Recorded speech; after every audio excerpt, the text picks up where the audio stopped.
Welcome to the Ward's Way Podcast.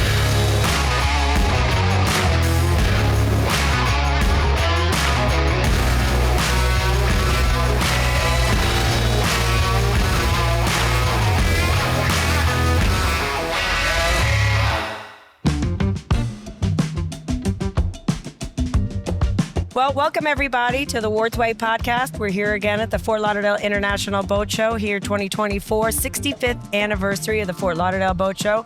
And I'm here today with my friend Duncan Smith, who is the Washington representative for the marine industries and has worked with us for decades. And so I have to kick it off. We have the election on Tuesday. Tell me your thoughts, and then we're going to get into all the issues that we have moving forward. What do you think's happening? Well, I mean, the country's absolutely split in half. Agree. And I think everybody's the word is toss up for this election, and no one knows. Everything's within quote unquote the margin of error for the polls, and I think that's right. I don't know that there's any silent group out there as there has been in prior years. Like in 2016, all these people came out for Trump and they were surprised. Right. I think both sides, I don't have a tally or a list, but what I call unforced errors. Okay. They're just making silly, stupid errors. But I agree with you. It's like one side does it and then the other side does it and then the other side. So they're kind of keeping it even. And it's not intentional I agree. on either side, but for some reason they've lost that discipline going into this final days of the election. So I think everybody has to put the coffee on and stay up late and look at the returns. The East Coast will be an indicator. The ones that everybody's talking about, Pennsylvania, North Carolina, even Florida, Georgia, and then move out to Ohio, Michigan, Wisconsin. By the time you get through those, you're going to have a pretty good idea how the rest of the country is going to go, in my humble opinion. There's some outliers in Arizona and Nevada, but beyond that, there's not a lot of. I think there are going to be some surprises because of the split in the electorate and the unpredictability of. So it's all going to be about turnout, and there's going to be an interesting analysis afterward, I think, by all of the everyone pundits and all that because of the early voting. This is not your grandfather's, election where you went on the day and you lined and up. You got your sticker and you got everything. So, I mean, in some places, more than well above 50% of the voters in a state have already voted. I know that we talk about it, and as at our company, the one thing I want to make sure is like the boat show didn't. I would say almost all of us have all early voted because we didn't want to let the boat show or something else. Right. And then you get busy and then you're like, I don't have time. Right. You have to always make time. So for us, I like the early voting, but I also understand that can be a challenge. I'm an early voter because I usually have been traveling on election day, which I'm not going to do this year. But so I've already voted also on the first day for early voting in person in where I'm from in DC, and I'm not a big fan of a long I agree lead up. I think it's just it doesn't give people enough time to assimilate and focus. That it just depends on what happened when they got out of bed that day, Well, and the other thing is there's so much more on a ballot than just the presidential election. Right. And I feel like everything else, I mean, you get bombarded by the ads, but, everybody else or the judges or your local representatives or the Senate or the legislature. And I'm going to segue into that. What do you think's on tap for the lame duck session in Congress? Is there like an agenda one way or the other? If so-and-so wins, this is the plan. If so-and-so wins, this is the plan. Do you know? Can you give us the insight? Well, the election results will definitely affect Yeah. the final days of this Congress, which will be late November and December. What hasn't passed yet? What hasn't passed yet are the main things are what they call the defense budget, the National Defense Authorization Act, which has passed every year for the last 60 some years. And then they haven't done any of the appropriation bills yet for any of the agencies. So those two things are driving the end of the Congress. And everybody's lining up to see what things they can add on to those bills. Right. Separately, there'll be some cats and dogs, post offices, whatever. Sure. But there's not gonna be a lot of major stuff that goes on. This Congress has already, earned the reputation of a do-nothing Congress, and I think it's going to continue. Right. What do you think about the congressional elections? Do you think you'll see a shift in leadership regardless? Do we think we'll say, because you're right, this Congress hasn't really performed? I think the way the presidential election breaks is the way House and Senate is going to break. If Republicans turn out and vote, then I think the House will stay Republican and they'll flip the Senate. If Kamala wins, then the Democrats win the presidency, then you may see even both houses flip. But it's just So close, and I think it's unpredictable. If I were to guess, I think that the Senate will flip. Yeah. For sure, and I think the House is going to continue to be close. The problem with an evenly divided House is that you can't get anything done. You can't get any consensus, and there are only a few congressional districts across the country that are really competitive. All the others are pretty set. People are set into their member. They like their member, whether you like them or not. If you like AOC in New York, you're going to stay with her. If you like MTG in Georgia, you're going to stay with her. And both of them are extreme, but that's what their constituents like. And that also means then that the committee memberships don't really change. The committee, unless the whole House changes or the Senate changes, the leadership in those committees may or may not change. But you're right. We just end up kind of with much of the same. There are going to be some changes. Ways and Means will change. They're talking about like the thing that the marine industry is concerned about in the House. Yeah, let's get into that. What's the marine industry working on? The House Transportation and Infrastructure Committee has a Coast Guard Marine Transportation Subcommittee. That's where most of the marine industry legislative issues are. That committee will have at least a change on the Republican side, the senior one, I think. Okay. Because they have these term limits for holding on to the chairmanships, and that's due to change. Whether there's a waiver or not, we'll see. But the committee itself will be pretty stable in terms of membership, in terms of the upper part of it, that you're not going to see a lot of change.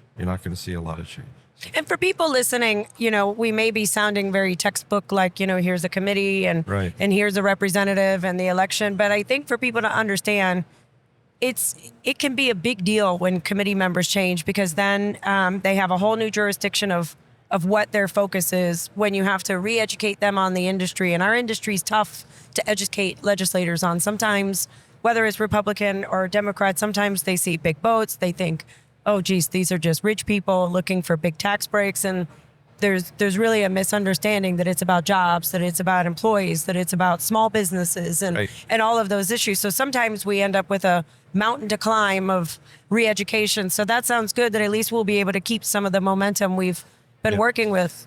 That's the biggest hurdle I have to get over in representing the Marine Industry Association is the perception of it's just a bunch of fat cat people that have big yachts when it's the supply side and the lack of understanding of how much boats do for the economy. Absolutely. And spin off. I was on a yacht yesterday. They have an expenditure that they know every year supports 60 families. Wow. One yacht. And it's an American that owns it. It's not like it's a foreign flag, but it's not like foreigners. Right. And what people don't understand the economic engines that boats are. Right. They just don't understand it. And that's the biggest hurdle we climb all the time. And we have to repeat it. Over and over again. Yes. I know. And I know you've helped us do that, Christy. But it's a lot of work. And a lot of people don't really understand all of that goes into it. Right, yeah. Right. And they don't understand when they make adjustments, the implication that you can have unintended consequences Sure. that ripple through the industry that cause, a lot of loss of economic capacity. And so give me an example of that, an unintended consequence of a regulatory or legislation that went through. Well, we have one now. Even yachts have to have vessel response plans. And what is that? For responding to an oil spill. Okay. Sure. And there's a lot of confusion as to how that should be structured in a plan. There are two components, basically. One is for oil spill response, which is when the oil hits the water, and then there's one on salvage and marine firefighting. Okay. So if there's a fire or Sure. A ship or boat goes aground, that's a whole different function. And right now there's a lot of confusion about merging those two concepts and the requirements. We have some concerns in the industry about what we call double counting, because you want to have enough assets for both functions. Okay. But if you start merging them and conflating them or commingling them, then the vendors for those may say, well, we're going to use the same boat for both things or the same piece of equipment. And then when an incident actually occurs, many times, particularly the more dramatic ones, you have both functions going on at the same time. And so you don't want to have them like moving equipment back and forth. You want to have enough there. So that's one of them. And it tells you the type of things that sometimes members overreact, saying, well, what's the problem? Right. They don't understand the impacts. Right. And, I'm a big believer. I also think, in addition to our industry maybe getting a bad name, I feel like lobbying and representation in Washington at times can get a bad name. They say, big interests, only super corporations have lobbyists, and, wanting to change and manipulate the legislature. But I think what people don't understand is legislature and having that is so important, to have a representative like yourself who's constantly keeping these legislators in the know about our industry, whether you're a Democrat, whether you're Republican, on the right committees, so that when or if there's an issue, that we don't have to start educating them on our industry. They know the importance, they know the impacts to their constituency, and they know that this industry needs to be protected. And I have to say that whether I've met with a Democrat or a Republican, once you spend that time and educate their legislative assistant, their legislative director, their chief of staff, I have to say we've been very fortunate to have legislators on both sides of the aisle, even amidst all of this craziness going on. And I'm going to let you talk about the blue economy. Is that what it's called, coming up? Yes. That once educated, I will say legislators tend to put the politics aside and listen to the industry when you can come up with, those facts. So I think I commend you for what you do, but people don't value that all the time. And they think that, now I have an issue, now I need to go get a lobbyist. No, you need to have one all the time representing you. Well, that's the thing. And what is also a misunderstanding is that not everybody has a lobbyist, but all different points of view and different types of organizations have lobbyists. Yes. The Girl Scouts have a lobbyist. Yes. The Catholic Church has a lobbyist. General Motors has a lobbyist. So it's not one big Right. thing just for Tobacco either or rich for people or rich big people. big Sure. corporations, that sort of thing. Although they have them, but it's a very diverse and very scattered kind of industry, and everybody doesn't like the other guy's lobbyists, but they like their own. Absolutely. And That's a good one. You're right. Say that again. well, It's true. well, yeah. I mean, when you want your representative to do a good job for you and express your point of view because that's your point of view. Sure. And when you have to come up against and make arguments and convince members of Congress and their staffs that they need to think about something differently, then that's when a lobbyist can be very helpful. Some people describe lobbying as we're in the education business. I think that's a very accurate statement. Not just the influence business. No, but but in order to influence, you have to educate people on the topic. Otherwise, you can't convince somebody that this is what needs to be done. So, and there's so much work that goes into that, the background, the research, the economic impact studies. So let's segue into what's one of the latest issues that you're working on for the industry. Well, the industry, the Marine Industry Association of South Florida has been very supportive of what is a growing interest of what is called the blue economy. And no, it's not a democratic thing. It's about the water, and it's about it's got an environmental aspect to it. People going boating don't want to, drag their boats and drive them through a bunch of junk. No. And they don't want pollution and stuff. So there's a natural partnership between clean water and boating. Okay. And also with boating, for years, the big thing was like the relationship between boating and fishing. Sure. And so you need clean water for better fish and all this sort of thing. So there's a lot of effort on the part of the Marine Industry Association, not only South Florida, but across the country, but particularly South Florida, that is promoting, best practices for all kinds of activities that affect the water. So built structures that touch the water. We have a better, concrete? Sure. Can we build one that sustains for seawalls? Seawalls that not only have the seawall, but that then prevent erosion. Sure. and promote the sea life and the flora and fauna that are under the water that everybody needs to have this better environment to boat in.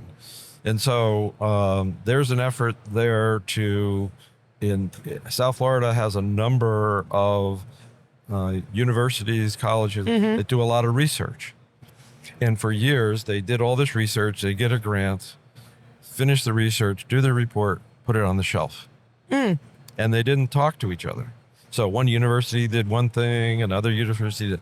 So what the Marine Industry Association is trying to do is create this hub where all those ideas come together and you share information, and then you can promote it so that it is implemented and put out into small business or actual practice rather than just a nice academic, Sure. kind of exercise. So that's one of the efforts that we're going to be working on. So why would a legislator oppose this? What's the opposition's position? Is there one, or is it just educate? Well, there's definitely the educate side. Why would a legislator? There's some may associate it with being strictly an environmental thing of preventing people enjoying the water because setting off areas and that sort of thing. But most legislators when they understand what's going on, embrace it. Good. And but there's also the financial side of it. How do you pay for that activity? And what happens with a lot of these studies and startups that do this stuff is that they raise a little bit of money and then they stop. You do your report if you have a university project, or you do a startup and you get going and then you hit a wall because Sure. you can't go beyond it. So a lot of it is, how do you get this funded?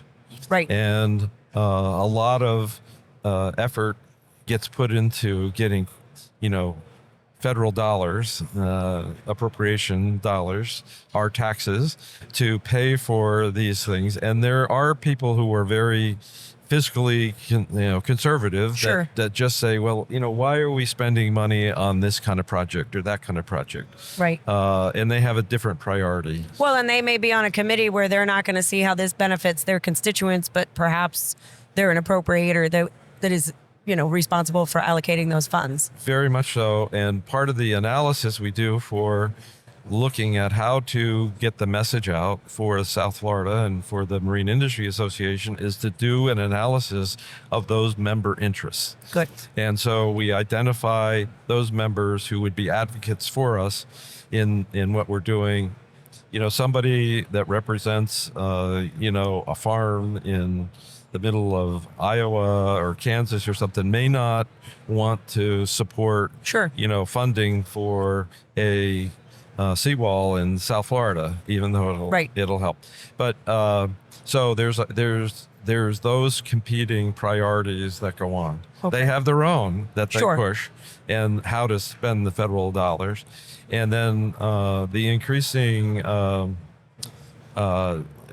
accumulation of the federal debt, the deficit. Yeah.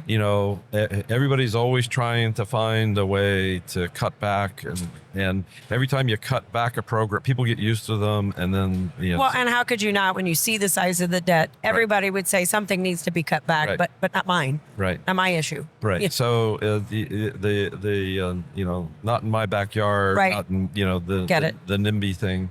So all of those dynamics come together when you're trying to get members of Congress in both houses, both the Senate and the House, to advance an idea or a program or legislation that will assist the industry. We're watching legislation like in the Small Business Administration, their programs to assist small business people who are affected by storms, hurricanes, and recovery, and this sort of. So, are there small businesses in the marine industry? Absolutely. Mostly, right?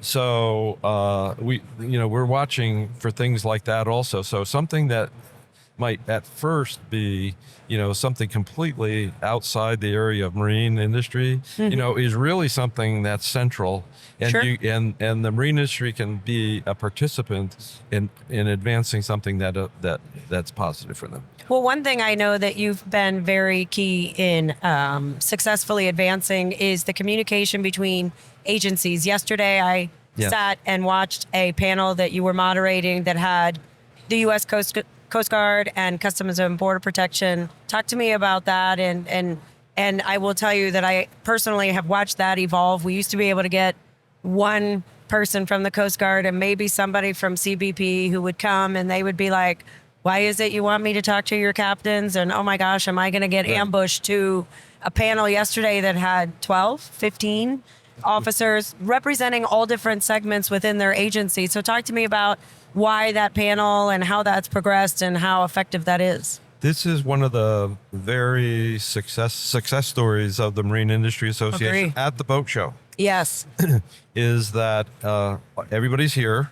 Sure. In the industry, boat captains, crew, small business owners like you and others. And we've brought together these agencies that regulate the boating industry. And by regulate, what do you mean? Well, it's like the oversight of things. So Sure. Coast Guard, CBP for the cruise and cruising licenses and things like that. So when they want to come here, the boats are trying to come in. Right. So, and then the other part on this, the panel has been very successful over the years, and it has built up. I'm glad you noticed that. Whereas now they say, we'll be back next year. Exactly. I noticed that. Because we have built up this forum for exchanging ideas. People then have these experiences with agencies. They get very frustrated. It may be a one-off thing. It may be a consistent thing. It may be a geographic thing where in one area of the country they get treated differently than another area by the same agency. And this is a sounding board so they can sound off, have people respond, and have the agencies try to explain why that is, why that occurs. And what we're talking about is trying to come up with a way to allow these foreign flag boats to come into the United States without the impedance of these agencies. And a lot of what I've noticed is people just not understanding the process, blaming the agency for following the rules, and yet the boat was not following the rules. But I think this open communication has helped everybody. Yes. So yeah, and a couple of things. It's not only just foreign flag, but it's also the domestic users of U.S. flag. There are a number of those, and also smaller boats that are not documented or whatever are all regulated by these agencies as they move around. Okay. And so there can be a lot of frustration. I have in this job that I have in representing, there hasn't been an agency in Washington D.C. in all the alphabets that I haven't been there. So we talk about Coast Guard, which is very logical. They're on the water, right. Safety, safety of life and property at sea, and all that, search and rescue, whatever. CBP, logical. You got crews coming on. You have the boats that need cruising licenses, and you have visas being checked, that sort of thing. But beyond that, the State Department, they're the ones who issue visas. Okay. It's CBP who checks them as you come in. So if there's a visa multiple layers. Okay. So you may have a problem getting the visa in the first place for the crew that you want on your vessel. And we've been to EPA for engine emission rules. We've and the latest one that we're dealing with, if you don't mind me. Oh, that's why we're here. Talking trash. Yeah, let's talk trash. Is the international regulation of garbage, and this is like when you go on your vacation to Europe, you come back and you got the apple that you took, on the plane, and you got to throw it in the bin when you go by. When boats come in to the U.S. waters, they have all of these organic things on board, food. Sure. And it's some of it's frozen, some of it's dry stores, some of it's fresh fruits, whatever. And so the Department of Agriculture is concerned about the different things that can happen, like that right now they're all about the swine flu. Okay. Coming in, fruit flies. What they can. Because this produce or these provisions that they were receiving from other ports, they bring it in and they're afraid that that's going to infect the U.S. market. So okay. So there's a legitimate concern there. Boats are come in at all points. Sure. All different marinas, all up and down the coast, and they there hasn't been a protocol in place to really have them effectively handle those things that are on board that need to be regulated. And so we're going through a process now of identifying how to do that and what the protocols will be when you come in. Do you throw everything out? Are there things you can save? And this sort of thing. These protocols have been worked out with things like cruise ships, and they've been worked out. That was what I was going to ask. How does a cruise ship, Well, they've got protocol. but it's a big Sure. thing. And then airplanes. So Okay. not only just the regular liners that go back and forth, but private aircraft that come Okay. in and out. There's an extensive program for private aircraft at all the general aviation things. And they have protocol where they have bins, they throw it, but they don't have, big reefers and refrigerators like yachts do. So we've looked at this problem, and the Department of Agriculture actually has an initiative right now to reach out to the marine industry to develop things that make sense. Okay. And so it's very encouraging. Which is good, because lots of times they end up making a rule that then we have an Exactly. issue with, and we need Exactly. clarity. So this is very good news. Right. And so instead of some CBP person jumping on your boat and saying throw all that stuff out, you're now going to have an exempt list, so you know what you can keep and not keep. Good. You know how to store stuff and that all of that. And so we're going through those processes to get that put into place, and it's an incremental thing. We're going to start by piggybacking on the general aviation and their lists and all that, because it's already done. Sure. So let's do that. And then we're going to add on and add things that work for the marine industry. And so we're very encouraged by it. It's a very positive Good. relationship. And the biggest thing we have to overcome, as I heard, because we had them on the panel that you're talking about this week, is what do you do when a boat comes into a marina? Because it's a single point source of, this contamination that can occur. If you call a local hauler to come in and take your garbage out in a controlled circumstance, it's very expensive. And so that we need to come up with some better ways in which to handle those onboard, materials and products, so that it can be done in a economic way, but also in a responsible way too. Right. So we're talking about maybe having a bin where there's you do the QR code, scan it, open it up, throw your stuff in, and Sure. it makes a notation or whatever. You put it in your log and all this sort of thing. All of these, particularly the larger boats, have very, very extensive inventories. Every time they take a bottle of ketchup Yep. off the shelf, out of the pantry or whatever, and start to use it, they log it. And as well as their frozen foods and all that kind of stuff. So there's some basis there for coming up with a system, and we just have to get it nailed down so that we have confidence that it'll work. And I think in high 90%, it'll always work.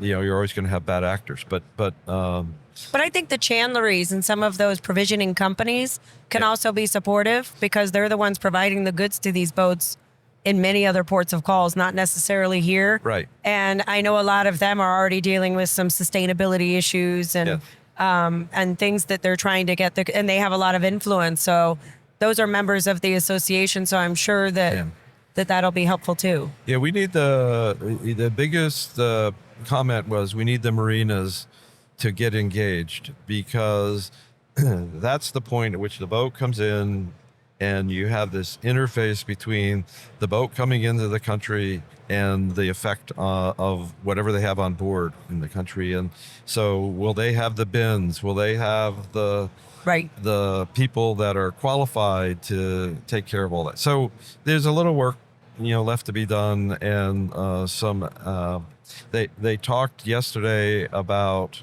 and this was from the agency. We want to put an industry advisory group together to help us. There we go.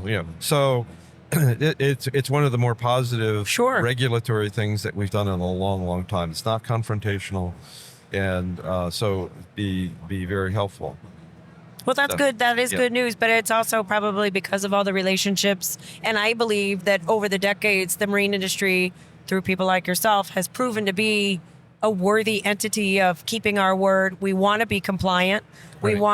want to understand regulations. We don't want to be over-regulated, but we understand. I know that we could even go back to 9/11 and pre-Homeland Security. You know, the yachting industry got caught up in a lot of unintended consequences. But Right. I think the reason we've been able to navigate through that is because we've all wanted to be compliant.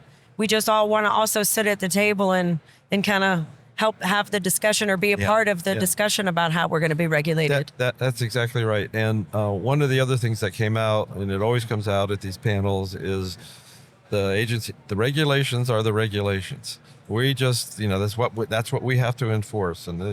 But what is behind all those regulations also is that there's a lot of discretion Sure. that the agencies have into how They can be interpreted or how they want to implement them. implement them. Yep. And how do they deal with somebody who's trying to comply in Sure. good faith and doing the right things and this sort of thing. So some of the inconsistency in enforcement is because of that discretion.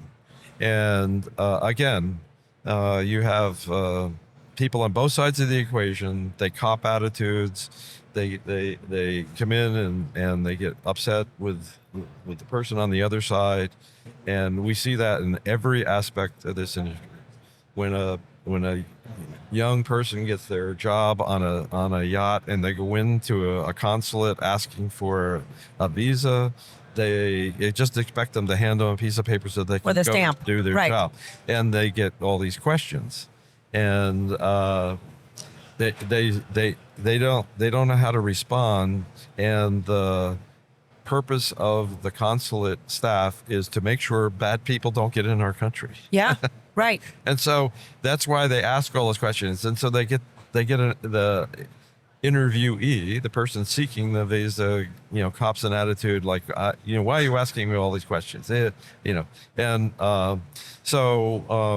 we have to deal with the human element in those transactions between the agency people and the industry folks. And that happens across the board, no matter what.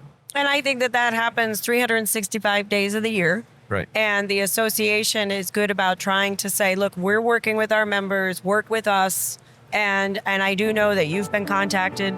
I know that the association's been contacted for some of these one-off situations. And Right. and I feel like usually if there's a good dialogue, there is. So that should be our lesson. We all need to communicate. We all need to work together. And, we're going to get through this election. And Yeah, I think the industry as a whole has come out with a much better image agree. of who they are, what they're doing, things like blue economy initiatives, and there's a whole thing in builders on sustainable materials and Sure. using different things and all. So there's a confluence of some of these ideas that have come together that I think are very positive Yes. for the industry. And I think that what most people don't understand about this industry is really how big it is Right. and the impact that it has, and the amount of people that are involved and who are affected. So it's not just the guy standing on his boat. You're right. There are going to be 10, 12 people behind that whole operation that benefit from that activity. And businesses from there. So Right. So I think it's a growing industry. It's been growing for years and years, and you know that through your business. And I just don't see an end to it. I think people are looking for these opportunities to go out and recreate and have it's not just having wild parties on a boat. It's actually family time. and particularly became more noteworthy during the COVID years. Sure. When people just had to be separate and they needed to get out there, and boating became one of those mediums to solve that problem. So. Well, thanks to you, we get to see an industry continue to grow, and we can remove a lot of these obstacles that could be in the way to that growth. And thanks to you again, we'll be able to see those successes in the future. So Well, I love this industry, And I've been working into it as you and I started this conversation a very long time, and it's something that's very satisfying. It's exciting, and you got a lot of interesting dimensions to the industry. But I think as a business and as a future for this, it's always going to be here. United States is is a country that lives by the water. Absolutely. And so this is going to go on, and we just need to continue the conversations. Well, thank you for all that you do, and thank you for being here today and at the boat show. I appreciate it. And I look forward to hearing next year. We're going to catch up again. Oh, okay. And find out how the Blue Economy bill did. Okay. We'll do Thank it. you, Duncan. Okay. Okay. Thank you, Chris. Thanks, everybody.